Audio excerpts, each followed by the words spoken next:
ओम श्री गणेशाय नमः। ओम श्री गणेशाय नमः। ओम श्री गणेशाय नमः। ओम नमो भगवते वासुदेवाय नमः। ओम नमो भगवते वासुदेवाय नमः। ओम नमो भगवते वासुदेवाय नमः। ओम श्री साईनाथाय नमः। ओम श्री साईनाथाय नमः। ओम श्री साईनाथाय नमः। देवी सज्जनों, साथियों, दोस्तों, भक्तों, सभी को नमस्कार। श्री साईं ध्यान योग द्वारा प्रस्तुत श्रीमद् भागवत महापुराण कथा स्कंद 5 का आज आपको 20वां अध्याय सुनाने जा रहे हैं। शीर्षक है अन्य 6 द्वीप। जो 7 द्वीप बताए थे, 6 द्वीप, उनके लोकालोक पर्वत का वर्णन। तो शुरू ही सुखदेव जी कहते हैं, राजन, अब परिमाण, लक्षण और स्थिति के अनुसार लक्षादि अन्य द्वीपों के वर्ष विभाग का वर्णन किया जा सकता है। जिस प्रकार मेरु पर्वत जम्बूद्वीप पे घिरा हुआ है, उसी प्रकार जम्बूद्वीप भी अपने ही समान परिमाण और विस्तार वाले खारे जल के समुद्र से परिवेष्टित है। फिर खाई जिस प्रकार बाहर के उपवन से घिरी रहती है, उसी प्रकार चार समुद्र भी अपने से दूने विस्तार वाले लक्षद्वीप से घिरा हुआ है। जम्बूद्वीप में जितना बड़ा जामुन का पेड़ है, उतने ही विस्तार वाला वहां स्वर्ण में लक्ष का वृक्ष है। उसी के कारण इसका नाम लक्षद्वीप हुआ। यहाँ 7 जीव्याओं वाले अग्निदेव विराजते हैं। इस द्वीप के अधिपति प्रिय व्रत पुत्र महाराज इधम जिह थे। उन्होंने इसको 7 वर्षों में विभक्त किया और उन्हें उन वर्षों के समान ही नाम वाले अपने पुत्रों को सौंप दिया तथा स्वयं आध्यात्म योग का आश्रय लेकर उपरत हो गए। इन वर्षों के नाम शिव, यवस, सुभद्र, शांत, क्षेम, अमृत और अभय। इनमें भी 7 पर्वत और 7 नदियां ही प्रसिद्ध हैं।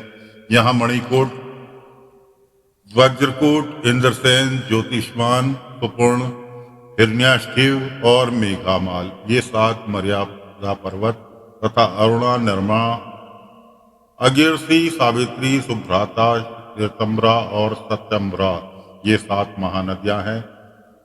वहाँ हंस, पतंग, उर्व्यायन और सयांग नाम के 4 वर्ण हैं। उन नदियों के जल में स्नान करने से इनके रजोगुण तमोगुण क्षीण होते रहते हैं। इनकी आयु 1000 वर्ष की होती है। इनके शरीर में देवताओं की भांति थकावट, पसीना आदि नहीं होता और संतानोपत्ति भी उन्हीं के समान होती है। ये त्रिविद्या के द्वारा तीनों वेदों में वर्णन किए हुए स्वर्ग के द्वारभूत आत्म स्वरूप भगवान सूर्य की उपासना करते हैं। वे कहते हैं, जो सत्य और तत्व, वेद और शुभाशुभ फल के अधिष्ठा है, उन पुराण पुरुष विष्णु स्वरूप भगवान सूर्य की हम शरण में जाते हैं। पलक्ष आदि 5 द्वीपों में सभी मनुष्यों को जन्म से ही आयु, इंद्रिय, मनोबल, इंद्रिय बल, शरीर बल, बुद्धि और पराक्रम समान रूप सिद्ध रहते हैं। लक्षद्वीप अपने ही समान विस्तार वाले ईशरसुस के समुद्र से घिरा हुआ है। उसके आगे उससे दुगने परिमाण वाला शल्म द्वीप है, जो उतने ही विस्तार वाले मदिरा सागर से घिरा हुआ है। लक्षद्वीप के पाकर के पेड़ के बराबर उसमें शलमली का वृक्ष है। कहते हैं, यह वृक्ष अपने वेद में पंखों से भगवान की स्तुति करने वाले पक्षीराज भगवान गरुड़ का निवास स्थान है तथा यही द्वीप के नामकरण भी हेतु है। इस द्वीप के अधिपति प्रियव्रत पुत्र महाराजा यज्ञबाहु थे। उन्होंने इसे सुरोचन, सौमनस्य, रमणक, देवरस, परिभ्रद्र, अपयावन और अविज्ञात नाम से 7 विभाग किए और इन्हीं नाम वाले अपने पुत्रों को सौंप दिया। इनमें भी 7 वर्ष और 7 नदियां प्रसिद्ध हैं। पर्वतों के नाम स्वरस, शतरंग, वामदेव, कुंद, मुकुंद, पुरुषव्रत और सहस्रुति तथा नदियां अनुमति, सिनीवाली, सरस्वती, कुहू, रजनी, गंगा और राका है।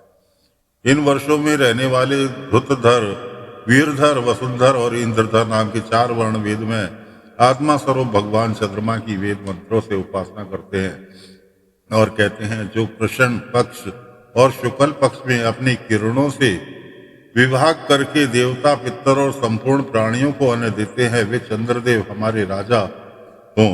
इसी प्रकार मदिरा के समुद्र में आगे उससे तूने परिमाण वाला कुलदीप है, पूर्वोक्त द्वीपों के समान वह भी अपने ही समान विस्तार वाले घृत के समुद्र से घिरा हुआ है। इसमें भगवान का रचा हुआ एक कुशोका झाड़ है, उसी से इस द्वीप का नाम निश्चित हुआ। वह दूसरे अग्निदेव के समान अपनी कोमल शिखाओं के कांति से समस्त दिशाओं को प्रकाशित करता रहता है। राजन, इस द्वीप के अधिपति प्रियव्रत पुत्र महाराज हिरण्यरेता थे। उन्होंने इसके 7 विभाग करके उनमें एक एक अपने 7 पुत्र वसुदान, दृढ़रुचि, नाभिगोप्त, सत्यव्रत, विविक्त और वामदेव को दे दिया और स्वयं तप करने चले गए। उनकी सीमाओं को निश्चित करने वाले 7 पर्वत हैं, 7 ही नदियां हैं। पर्वतों के नाम चक्र, चर्तु, शंकर, कपिल, चित्रकूट, देवनी, ऊर्ध्व, रोमा और द्रविण है। नदियों के नाम रसकुल्या, मधुकुल्या, मित्रविंदा, ऋतुविंदा, देवग्रह और घृतयुक्ता, मंत्रमाला। इनमें जल में स्नान करके कुशदीपवासी, कुशल, कोविद, आयुक्त और कुलक वर्ण से पुरुष अग्नि स्वरूप भगवान हरि का यज्ञादि कर्म कौशल के द्वारा पूजन करते हैं तथा इस प्रकार स्तुति करते हैं, अग्नि आप परम ब्रह्म हो, साक्षात हवि पहुंचाने वाले हैं, अतः भगवान के अंगभूत देवताओं के यजन द्वारा आप परम पुरुष का ही यजन करें। राजन, फिर घृत समुद्र से आगे उसके द्विगुण परिमाण वाला कौशद्वीप है। इस प्रकार कुशद्वीप घृत समुद्र से गिरा है, उसी प्रकार यह अपने ही समान विस्तार वाले दूध के समुद्र से गिरा हुआ है। यहाँ क्रौच नाम का एक बहुत बड़ा पर्वत है, उसी के कारण इसका नाम क्रौचद्वीप हुआ। पूर्व काल में श्री स्वामी कार्तिकेय जी ने शस्त्र प्रहार से इसका कटी प्रदेश और लता ने कुंज आदि शत विशत हो गए थे, किंतु क्षीर समुद्र से पीछा जाकर वरुण देव से सुरक्षित होकर यह फिर निर्भय हो गए। इस द्वीप के अधिपति प्रियव्रत व्रत पुत्र महाराजा धृतराष्ट्र थे। वे बड़े ज्ञानी थे। उन्होंने इसको 7 वर्षों में व्यक्त कर उनमें उन्हीं के नाम वाले अपने 7 उत्तराधिकारी पुत्रों को नियुक्त किया और स्वयं संपूर्ण जीवों के अंतरात्मा परम मंगल में कीर्तिशाली भगवान श्री हरि के पावन पादरविंदों की शरण ले ली।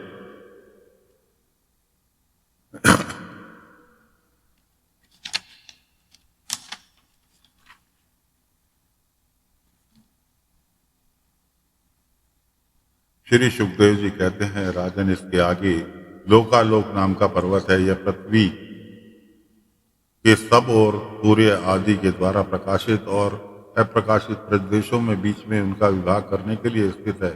मेरु से लेकर मानसोत्तर पर्वत तक जितना अंतर है, उतनी ही भूमि शुद्धोक तक समुद्र के उस ओर है। उसके आगे सूर्यमयी भूमि है जो दर्पण के समान स्वच्छ है। इसमें गिरी हुई कोई वस्तु फिर नहीं मिलती, इसलिए वहां देवताओं के अतिरिक्त और कोई प्राणी नहीं रहता। लोकालोक पर्वत सूर्य आदि से प्रकाशित और अप्रकाशित भूभागों के बीच में है, इससे इसका नाम पड़ा है। इसलिए इसे परमात्मा ने त्रिलोकी के बाहर उसके चारों ओर सीमा के रूप में स्थापित किया। यह इतना ऊंचा और लंबा है कि इसके एक ओर से तीनों लोकों के प्रकाशित करने वाली सूर्य से लेकर ध्रुव पर्यंत समस्त ज्योतिर्मंडल मंडल की किरणें दूसरी ओर नहीं जा सकती। विद्वानों का प्रमाण है, लक्ष्य और स्थिति के अनुसार संपूर्ण लोकों का इतना ही विस्तार बतलाया है। यह समस्त भूगोल 50 करोड़ योजन है। इसकी चौथाई भाग अर्थात 12.5 करोड़ योजन विस्तार वाला यह लोकालोक पर्वत, इसके ऊपर चारों दिशाओं में समस्त संसार के गुरु स्वयंभू श्री ब्रह्मा जी ने संपूर्ण लोकों की स्थिति के लिए ऋषभ, पुष्कर, चूड, वामन और अपराजित नाम के 4 गजराज नियुक्त किए हैं। इन दिग्गजों की और अपने अंश स्वरूप इंद्रादि लोकपालों की विधि शक्तियों की बढ़ी हुई तो समस्त लोगों के कल्याण के लिए परम ऐश्वर्य के अधिपति सर्वात्यामी परम पुरुष श्री हरि अपने विवेक प्रेम आदि पार्षदों सहित इस पर्वत पर सब और विराजते हैं। वे अपने विशुद्ध को जो धर्म ज्ञान वैराग्य और ऐश्वर्य आदि 8 महासिद्धियों से संपन्न है धारण किए हुए उनके कर कमलों में शंख चक्र आदि सुशोभित है। इस प्रकार अपनी योग माया से रचे हुए विविध लोकों की व्यवस्था को सुरक्षित रखने के लिए वे इसी लीला में रूप के कल्प के अंत तक वहां सब और रहते हैं। लोकालोक के अंतर्वर्ती भूभाग का जितना विस्तार है उसी से उसकी दूसरी ओर आलोक प्रदेश परिमाण की व्याख्या समझ लेनी चाहिए। उसके आगे तो केवल योगेश्वरों की ही ठीक ठीक गति हो सकती है। राजन, स्वर्ग और पृथ्वी के बीच में ब्रह्मांड का केंद्र है, यही सूर्य की स्थिति है।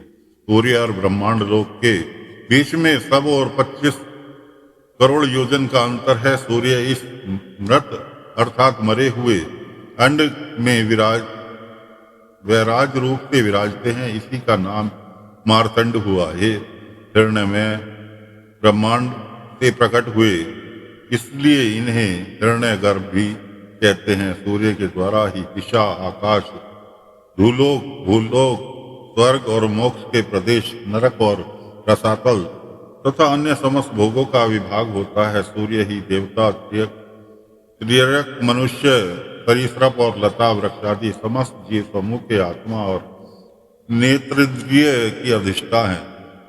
तो साथियों, ये 20वां अध्याय यहाँ समाप्त होता है। अब चलते हैं 21वें अध्याय की ओर। सूर्य रथ और उसकी गति का वर्णन। श्री सुखदेव जी कहते हैं, राजन, परिमाण और लक्षणों के सहित इस भूमंडल का कुल इतना ही विस्तार है तो हमने तुम्हें बता दिया। इसी के अनुसार विद्वान लोग झूल लोक का भी परिमाण बताते हैं। जिस प्रकार चना, मटर आदि के दलों में एक का स्वरूप जान लेने से दूसरे का भी जाना जा सकता है, उसी प्रकार ध्रुलोक के परिमाण से ध्रुलोक का भी परिमाण जान लेना चाहिए। इन दोनों के बीच में अंतरिक्ष लोक है, यह है इन दोनों का संधि स्थान है।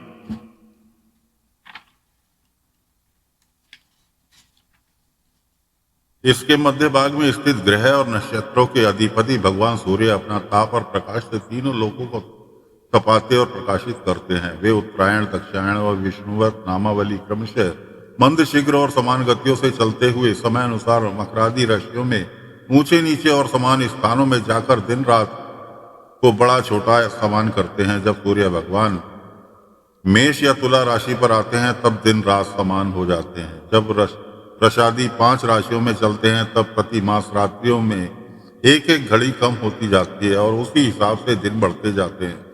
जब वृश्चिकादि 5 राशियों में चलते हैं तब दिन और रात्रि में इसके विपरीत परिवर्तन होता है। इस प्रकार दक्षिणायन आरंभ होने तक दिन बढ़ते हैं और उत्तरायण लगने तक रात्रियां। इस प्रकार पंडित जन मानसोत्तर पर्वत पर सूर्य की परिक्रमा का मार्ग 9 करोड़ 51 लाख योजन बताते हैं।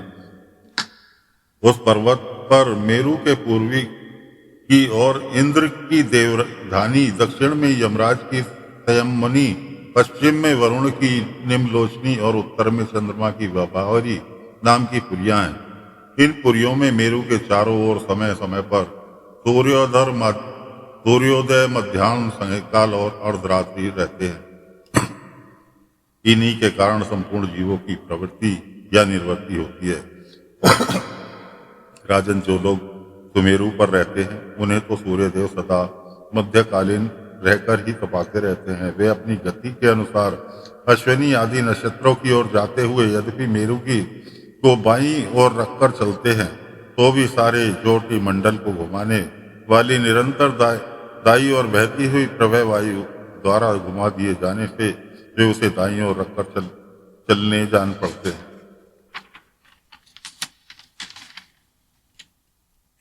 जिस पुरी में सूर्य भगवान का उदय होता है उसके ठीक दूसरी ओर पुरी में वे अस्त होते मालूम होंगे और जहां वे लोगों को पसीने पसीने करके तपा रहे होंगे, उसे ठीक सामने की ओर आधी रात होने के कारण वे उन्हें निद्रावश किए होंगे। जिन लोगों के मध्याह्न के समय वे स्पष्ट दिख रहे होंगे, वे ही जब सूर्य सोम दिशा में पहुंच जाए तब उसका दर्शन नहीं कर सकेंगे। सूर्य देव जब इंद्रपुरी से यमराजपुरी को चलते हैं तब 15 घड़ी में वे 2.25 करोड़ और 12.5 लाख योजन से कुछ 25,000 योजन अधिक चलते हैं। फिर इसी क्रम से वे वरुण और चंद्रमा की पुरियों को पार करके पुनः इंद्रपुरी में पहुंचते हैं। इस प्रकार चंद्रमा आदि अन्य ग्रह भी ज्योतिष चक्र में अन्य नक्षत्रों के साथ उदित और अस्त होते रहते हैं। इस प्रकार भगवान सूर्य का वेद में रथ एक मुहूर्त में 34,08,000 योजन के हिसाब से चलता हुआ इन चारों पुरियों में घूमता रहता है। इसका संवत्सर नाम का एक चक्र पहिया बताया जाता है। उसमें मास रूप 12 अरे हैं, ऋतु रूप 6 नेमिया हैं, 3 चौमासे रूप 3 नाभि है। इस रथ की धुरी का एक सिरा मेरु पर्वत की चोटी पर है तो दूसरा मानसरोवर पर्वत पर। इसके में लगा हुआ यह पहिया कोहलू के पहिए के समान घूमता हुआ मानसोत्तर पर्वत के ऊपर चढ़कर चक्कर लगाता है। इसकी धुरी में जिसका मूल भाग जुड़ा हुआ है, ऐसी एक धुरी और है, वह लंबाई में इससे चौथाई है। उसका ऊपरी भाग तैल यंत्र के धुरी के समान ध्रुव लोक से लगा हुआ है। इस रथ में बैठने का स्थान 36 लाख योजन लंबा और 9 लाख योजन चौड़ा है। इसका जुआ भी 36 लाख योजन ही लंबा है। उसमें अरुण नाम के सारथी ने गायत्री आदि छंदों से नाम वाले 7 घोड़े जोत रखे हैं। वे ही इस रथ पर बैठे हुए भगवान सूर्य को ले चलते हैं। सूर्य देव के आगे उन्हीं की ओर मुंह करके बैठा हुआ अरुण उनके सारथी का कार्य करते हैं। भगवान सूर्य आगे अंगूठे पैरों के बराबर आकार वाले वल्ला आदि 60,000 ऋषि तो अस्तित्व वाचन के लिए नियुक्त हैं। वे उनकी स्तुति करते रहते हैं। उनके अतिरिक्त ऋषि, गंधर्व, अप्सरा, नाग, यक्ष, राक्षस और देवता भी, जो कुल मिलाकर 14 हैं, किंतु जोड़े से रहने के कारण 7 गण कहे जाते हैं।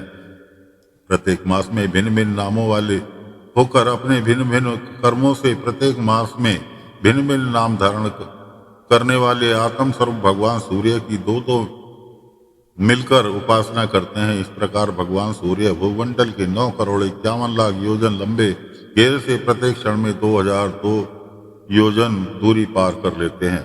तो साथियों, ये 21वां अध्याय यहाँ पर संपन्न होता है। अब चलते हैं 22वें अध्याय की ओर। राजा परीक्षित ने पूछा,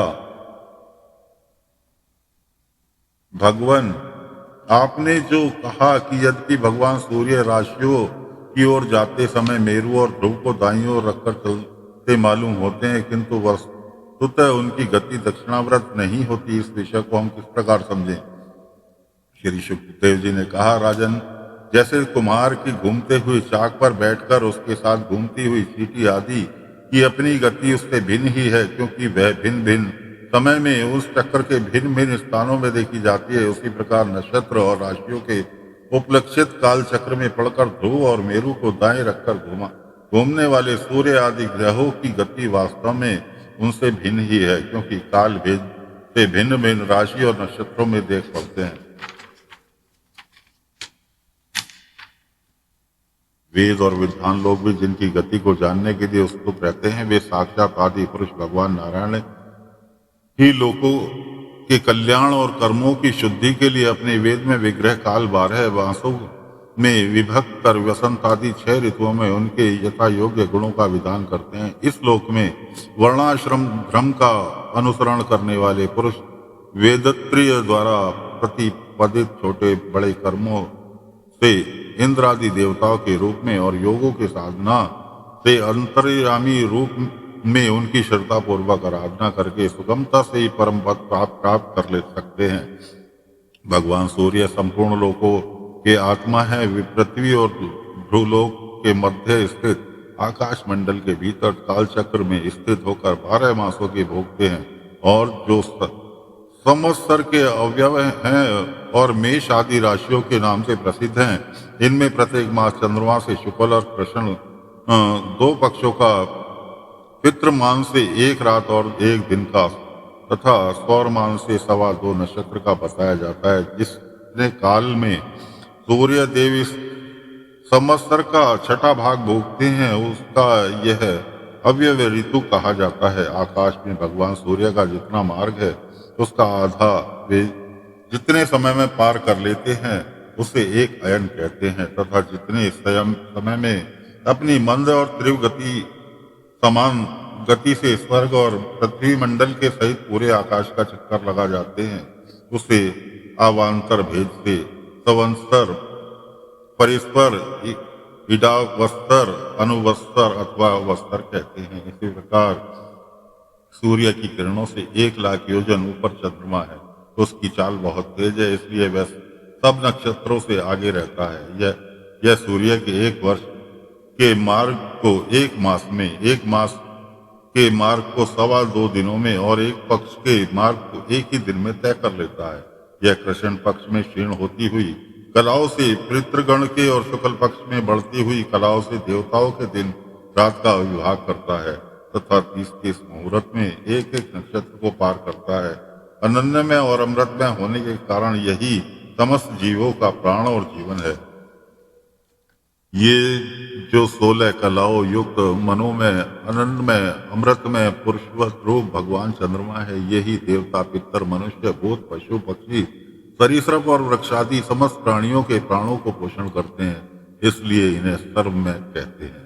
चंद्रमा से 3,00,000 योजन ऊपर अभिजीत के सहित 28 नक्षत्र हैं। भगवान ने इन्हें कालचक्र में नियुक्त कर रखा है, अतः ये मेरु को दाईं ओर रखकर घूमते हैं। इनसे 2,00,000 योजन ऊपर शुक्र दिखाई देता है। यह सूर्य की शीघ्र मंद और समान गतियों के अनुसार उन्हीं के समान कभी आगे कभी पीछे कभी साथ साथ रहकर चलता है। यह वर्षा करने वाला ग्रह है, इसलिए लोगों को प्राय सर्वदा ही अनुकूल रहता है। इसकी गति से ऐसा अनुमान होता है कि यह वर्षा रोकने वाले ग्रहों को शांत कर देता है। शुक्र की गति के साथ साथ बुध की भी व्याख्या हो गई। शुक्र के अनुसार बुध की गति भी समझ लेनी चाहिए। यह चंद्रमा का पुत्र शुक्र से 2,00,000 योजन ऊपर है। यह प्राय मंगलकारी ही है, किंतु जब सूर्य की गति का उल्लंघन करके चलता है तब बहुत अधिक आंधी बादल और सूखे के भय से सूचना देता है। इससे 2,00,000 योजन ऊपर मंगल है।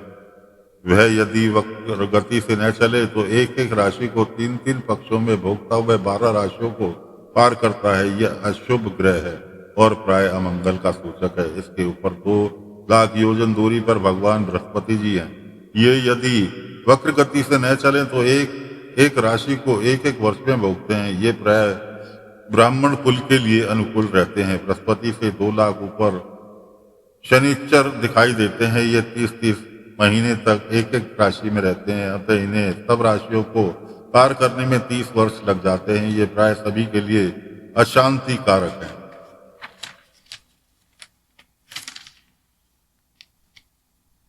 इनके ऊपर 11,00,000 योजन की दूरी पर कश्यप आदि सप्तऋषि दिखाई देते हैं। ये सब लोगों की मंगल कामना करते हुए भगवान विष्णु के परम पद ध्रुव लोक की प्रदक्षिणा किया करते हैं। तो साथियों, ये 22वां अध्याय यहाँ पर समाप्त होता है। समय काफी हो चुका है, इसलिए कथा को यहीं विराम देते हैं।